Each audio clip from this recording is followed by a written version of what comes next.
प्रिय मित्रों, मनुष्य कभी कभी स्वार्थ एवं लोभ में आकर के ऐसे ऐसे कर्तव्य कर जाता है जिसे करने के बाद उसे बाद में पछताना पड़ता है। इसलिए कहा गया है किसी के साथ ऐसा व्यवहार न करें कि कभी हो सकता है आपको उस कार्य के लिए पछताना पड़े। इस संबंध में एक बहुत ही रोचक कहानी है और शिक्षाप्रद भी है जो आप लोगों के सामने मैं प्रस्तुत करने जा रहा हूँ। कहानी को अंत तक देखिए, आपको ज़रूर सीख मिलेगी। तो मित्रों, आइए कहानी में प्रवेश करते हैं। एक वृद्ध औरत थी जो कि दोनों आँखों से अंधी थी।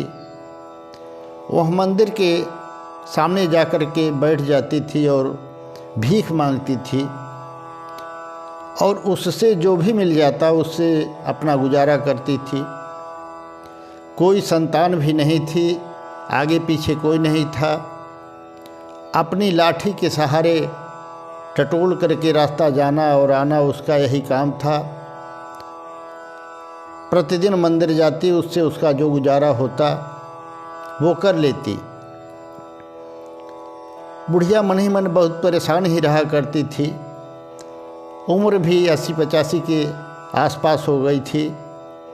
भगवान से रोज़ मनाती कि प्रभु अब तो धरती से उठा ले, क्योंकि मैं बोझ हो गई हूँ। यहाँ मेरे आगे पीछे कोई नहीं है, प्रभु आपका ही भरोसा है। मित्रों, इस तरह से उसकी ज़िंदगी चल रही थी। लगभग 4-5 महीने बीते होंगे। अचानक भगवान की कृपा से उसे 2 आँखें मिल गईं। वह झोपड़ी पर पहुंची शाम को तो एक बालक रोता हुआ उसकी झोपड़ी पर आया। उसने देखा कि भाई बच्चा है। उसको बहुत प्रेम से दुलारा पुचकारा, खिलाया पिलाया, नहलाया और अपने पास रख लिया।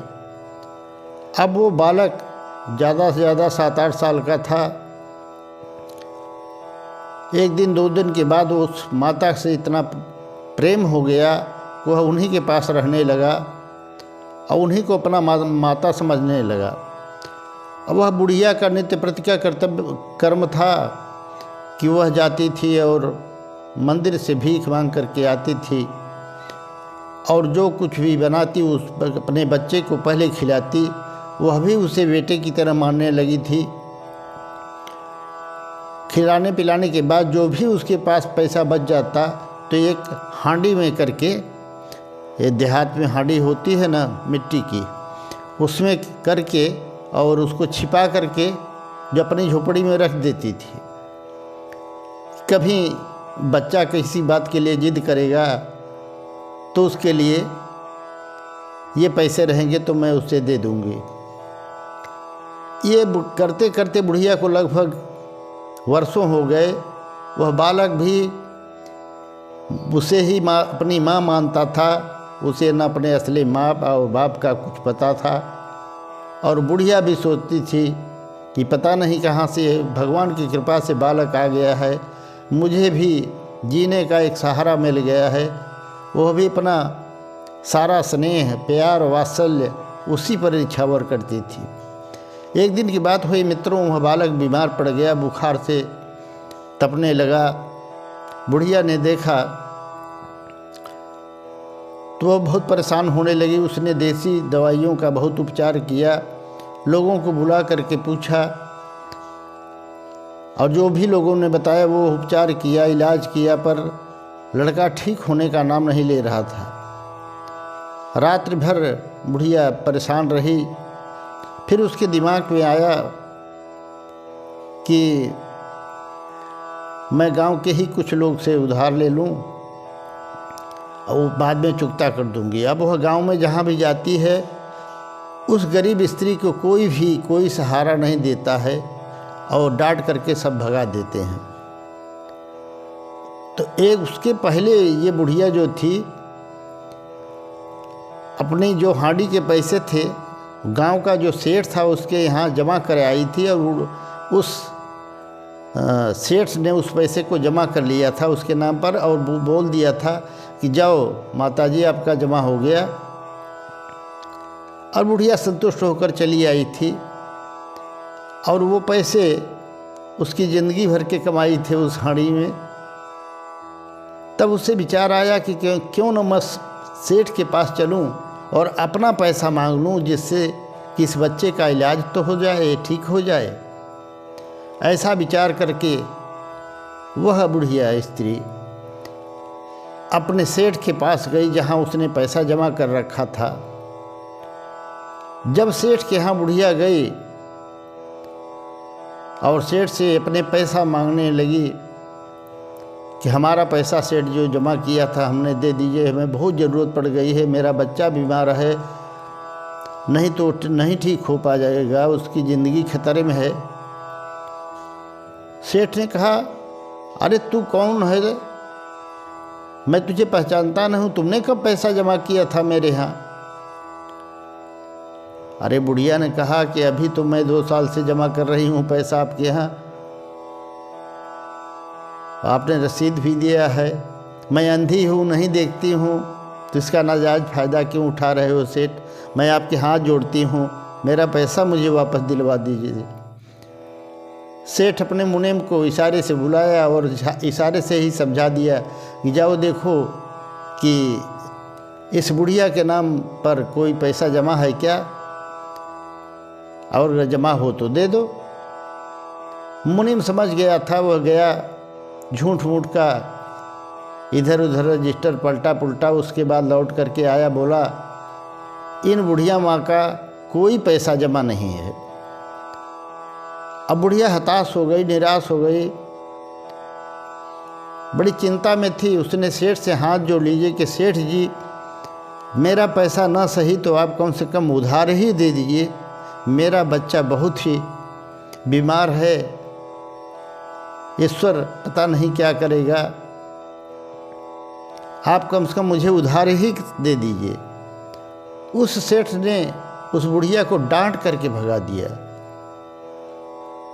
चलो तुम जैसे कितने भिखारी आते जाते रहते हैं, कितने को मैं देता रहूँगा, क्या मेरे यहाँ कुबेर का भंडार खुला है? जाओ निकल जाओ यहाँ से, और नहीं जाती हो तभी दरवान बुला करके धक्के मार के बाहर निकलवा दूँगा।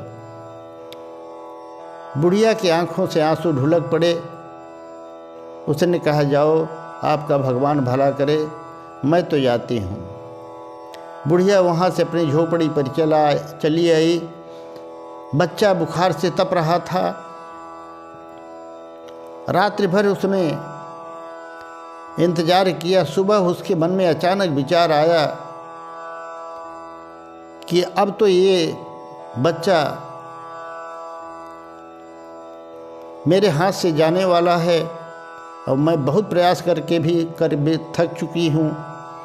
क्यों न मैं इसे ले कर के अपने कंधे पर लाद कर सेठ के ही द्वार पर जाऊंगी, और मेरा पैसा बेईमानी उसने किया है, तो अगर ये बच्चा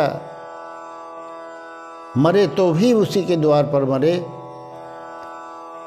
यद्यपि मैं बद्दुआ नहीं देना चाहती, पर मैं इस बच्चे को लेकर के उसी के द्वार पर जाऊंगी। वह बुढ़िया बच्चे को सुबह अपने कंधे पर लाद करके सेठ जी के द्वार पर पहुंच गई। महल के बाहर बैठ गई। अब आते जाते लोगों ने देखा, सिपाहियों ने देखा, तो जाकर के उस सेठ जी को बताया कि एक बुढ़िया एक बालक को लेकर के आपके द्वार पर बैठी हुई है। सेठ जी ये बात सुनते ही समझ गए कि वही बुढ़िया होगी जो आई थी कल। उन्होंने कहा कि जाओ उसको डांट करके भगा दो, हटा दो, वो हमारी कोई नहीं है। सब आए, उस बुढ़िया को बहुत समझाए और डांटा डपटा भी, पर वो बुढ़िया जाने का नाम नहीं ले रही थी। अंत में जाके सबने बताया कि सेठ जी वह तो पत्थर हो गई है, हटाए से नहीं हटती, क्या किया जाए।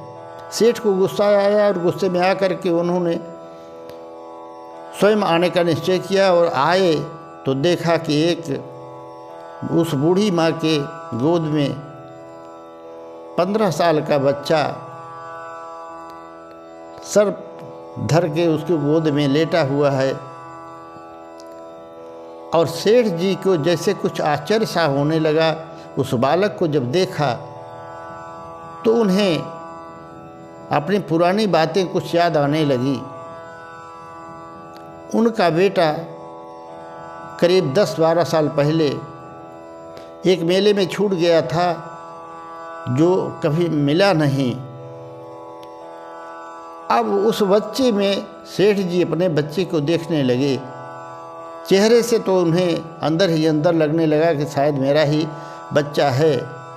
और सेठ जी को निशान मालूम था, उस बच्चे की पीठ पर जले हुए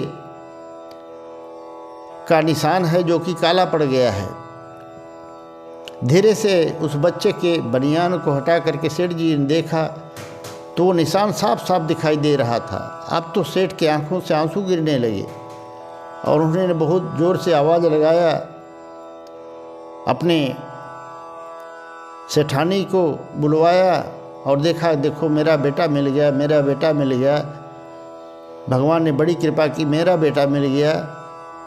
आकर के सेठानी भी उस बच्चे को लेकर रोने लगी और सेठ भी उस बच्चे को उठा करके इलाज के लिए जो डॉक्टर बुलवाया, ले जा कर के बिस्तर पर लिटा दिया। और बुढ़िया को भी बड़े प्यार से बोले, माता जी आप भी यहीं रुक जाइए, बच्चा जब तक ठीक नहीं होगा तब तक आप यहीं रुकिए। सारा इलाज होता रहा।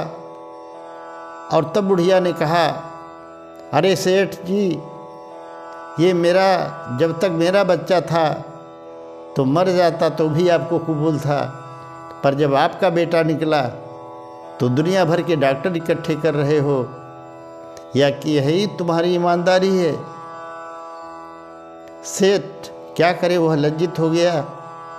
इलाज चला, बच्चे को आराम हुआ, बुखार कम हो गया, होश में आ गया।